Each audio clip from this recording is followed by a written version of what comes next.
একটা বিষয় নিয়ে মনে হচ্ছে যে কথা বলাটা প্রয়োজন আসলে, কারণ আমার মনে হয়েছে যে হয়তো আমি যে মেসেজটা দিতে চেয়েছি ওই আমার স্পিচটুকুতে, কিংবা আমি যে জিনিসটি বোঝাতে চেয়েছি সেটি হয়তো বোঝাতে পারিনি, কিংবা সেটি ইচ্ছাকৃতভাবে হয়তো কেউ দু একজন এটিকে অন্যদিকে মিসলিড করতে পারে, কিংবা আমার পুরো ভিডিওটি না দেখে আমি যে জিনিসটি বোঝাতে চেয়েছি সেই প্রপার মেসেজটি আসলে সবার কাছে না যেতে পারে। সেই জায়গা থেকে আমার মনে হয় বিষয়টি ক্লিয়ার করা প্রয়োজন। সেটি হচ্ছে, আমি আমার ঠাকুরগাঁ জেলার একটি মত বিনিময় সভায় আমার হিন্দু ধর্মাবলম্বী ভাই বোনদেরকে নিয়ে একটি বক্তব্য দিয়েছিলাম, যেই বক্তব্যটিকে অনেকে অনেকভাবে আসলে প্রচার করার চেষ্টা করছেন। প্রথমে আমি একটি জিনিস স্পষ্ট করি, সেটি হচ্ছে এই বক্তব্যটি শুধুমাত্র ঠাকুরগাঁ জেলার জন্য প্রযোজ্য ছিল, কারণ আমরা তো অনেক জেলায় গিয়েছি, বাকি জেলায় তো এই কথাগুলো বলিনি। তার মানে ঠাকুরগাঁ জেলায় এই বক্তব্যটির একটি বিশেষত্ব রয়েছে, এবং এটি সত্য। আপনি যখন ঠাকুরগাঁ জেলার ওই আমাদের আসনগুলোর দিকে দেখবেন সেখানে যে ভোটের সংখ্যা, সেখানে আমাদের হিন্দু এবং মুসলিম যে ধর্মাবলম্বী ভাইরা রয়েছে তাদের মধ্যে ভোটের রেশিওটা হচ্ছে অনেকটা 45-55, বা কিছু কিছু জায়গায় 50। ইভেন আমার যে ইউনিয়ন সেখানেও এটি প্রায় 45-55 এই ভোটের সংখ্যাটি হিন্দু ধর্মাবলম্বী এবং মুসলিম ধর্মাবলম্বী ভাইদের মধ্যে।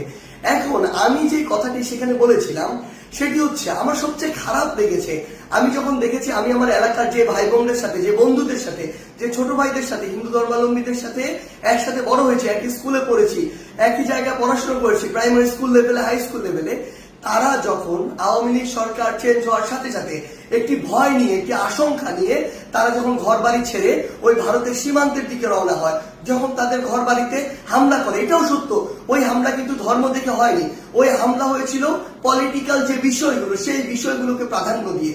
কিন্তু আমার সবচেয়ে কষ্টের জায়গা, তারা যখন আসলে সীমান্তর দিকে রওনা দেয় নিজের সেফটির কথা চিন্তা করে। এর চেয়ে কষ্টের আর কি হতে পারে? কেন তাদেরকে ধর্ম দিয়ে জাজ করা হবে? এই আন্দোলন তো নির্দিষ্ট কোনো ধর্মাবলম্বীদের আন্দোলন ছিল না। এই আন্দোলন বাংলাদেশের সকল ধর্মের, মতের, বর্ণের, সকল বয়সের, ইভেন ফ্যাসিস্ট আওয়ামী লীগ বাদ দিয়ে সকল রাজনৈতিক দলের অংশগ্রহণের একটি আন্দোলন ছিল। সেখানে তারা তো বাংলাদেশের নাগরিক, বাংলাদেশের নাগরিক হিসেবে কেন তাদের মধ্যে এই ভয়টি থাকবে? কেন তারা এই বর্ডারের দিকে যাবে? সেই জায়গা থেকে আমি বলেছিলাম যে এই দায়টি আসলে একদিক দিয়ে আপনাদের উপরে যায়। আমার যুক্তিটি বুঝতে হবে কেন আমি বলেছিলাম যে এটি আপনাদের দিকে যায়। কারণটি হচ্ছে, আমাদের ওই নির্দিষ্ট এরিয়ার জন্য, আমি পুরো বাংলাদেশের কথা জানি না, আমার ওই নির্দিষ্ট এরিয়া ঠাকুরগাঁ কিংবা আমার যে ইউনিয়ন বা উপজেলা, ওই নির্দিষ্ট এরিয়ার একটি মেসেজ, এটি সবাই স্বীকার করবে, এটি মনে করা হয় অলমোস্ট 80-90% কেস এটি এমন, এটা সবার মধ্যে একটা চিন্তা সেট হয়ে গিয়েছে যে কেউ যদি হিন্দু ধর্মাবলম্বী হয় তার ভোটটা নৌকাতে যাবে।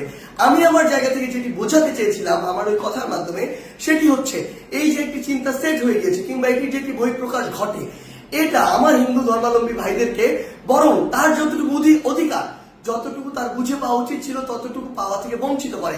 কারণ আওয়ামী লীগ অন্তত ওই অঞ্চলটুকুর জন্য মনে করে এই ভোট ব্যাংকটি আমার ফিক্সড। এবং সবচেয়ে বড় যে সমস্যাটি হয়, তখন কেউ একজন যখন সহজে কাউকে পেয়ে যায় তার মূল্যটি আর দিতে পারে না। সেম জায়গায় আপনারাই, আমাদের যারা হিন্দু ধর্মাবলম্বী ভাই বোনরা রয়েছে, আপনারা চিন্তা করুন তো, এই বাংলাদেশে বিগত 16 বছর কত বড় বড় ঘটনা হয়েছে, বিভিন্ন উপাসনালয় থেকে শুরু করে হিন্দু ধর্মাবলম্বী ভাই বোনদের উপরে, কোনটির বিচারের সর্বশেষ এবং যৌক্তিক একটি বিচার এই বাংলাদেশে আওয়ামী লীগের আপনারা দেখতে পেয়েছেন? আওয়ামী লীগের আমলে আপনারা দেখতে পান নাই। বড় বড় যদি হাতে গোনা 5টা ঘটনা আপনি একত্রিত করেন, কোনটার আপনারা এই পর্যন্ত যৌক্তিক বিচারটি পান নাই। তো আমার জায়গা থেকে আমি যেটি বোঝাতে চেয়েছিলাম, এই যে আমার ওই ঠাকুরগাঁর জন্য এই যে ফিক্সড একটি ভোট ব্যাংকের যে একটি মেন্টাল সেট আপ তৈরি হয়ে গিয়েছে, এটা বরং যতটুকু অধিকার আমার হিন্দু ধর্মাবলম্বী ভাইরা, কিংবা যতটুকু পাওয়া উচিত ছিল ওই সরকারের কাছে থেকে, ওই এমপিদের কাছ থেকে, ক্ষমতাসীনদের কাছ থেকে, ততটুকু তারা পায়নি। আবার বিপরীত দিকে আরেকটি ঘটনা হয়েছে সেখানে, সেটি হচ্ছে বিএনপিরা মনেই করে যে আমার যারা হিন্দু ধর্মাবলম্বী রয়েছে সেখানে তারা সম্ভবত অধিকাংশ ক্ষেত্রেই তাদের ভোটগুলোতে নৌকাতে যায়।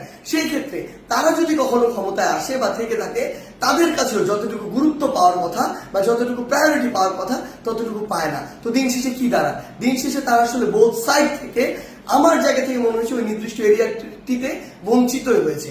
এই জায়গায় আমি বলতে চেয়েছিলাম, আপনার কোথাও ফিক্সড হওয়ার প্রয়োজন নেই।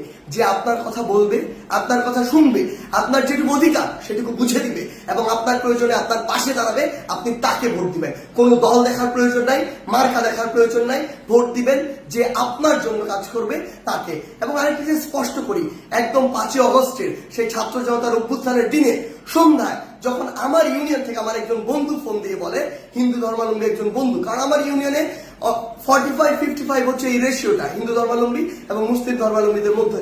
তো আমার বন্ধু যখন একজন ফোন দিয়ে বলে যে তারা আশঙ্কা করছে যে তাদের পুরো একটা ব্যবসায়িক প্রতিষ্ঠানে কিংবা বাসায় আটক হতে পারে, অ্যাটাক হতে পারে, সেই জায়গা থেকে সাথে সাথে 5ই অগস্টের প্রথম আমার হিন্দু ধর্মাবলম্বী ভাইদেরকে যেন প্রোটেক্ট করা হয় সেই বিষয়ে ভিডিও যার থেকে গিয়েছিল তার নাম সার্জিস। এবং এরপরও আমার বিভিন্ন জায়গায় হিন্দু ধর্মাবলম্বী ভাই বন্ধুদের সাথে যখন আমরা মিটিং করেছিলাম কিংবা বিভিন্ন আমরা ঢাকেশ্বরী মন্দির থেকে শুরু করে বিভিন্ন জায়গায় আমাদের প্রতিনিধি দল গিয়েছিলাম, আমরা আমাদের জায়গা থেকে সর্বোচ্চ যে বিষয়টি নিশ্চিত করার চেষ্টা করেছিলাম সেটি হচ্ছে যে তাদের যতটুকু অধিকার পাওয়ার কথা এবং তাদের সাথে যেন কোনো অন্যায় না হয়, যতটুকু অধিকার পাওয়ার কথা ততটুকু যেন তারা পায়।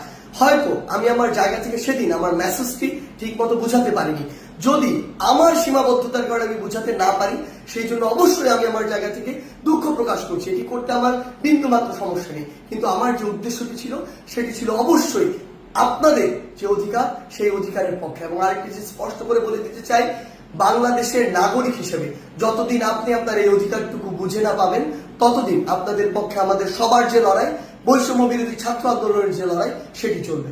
ধন্যবাদ।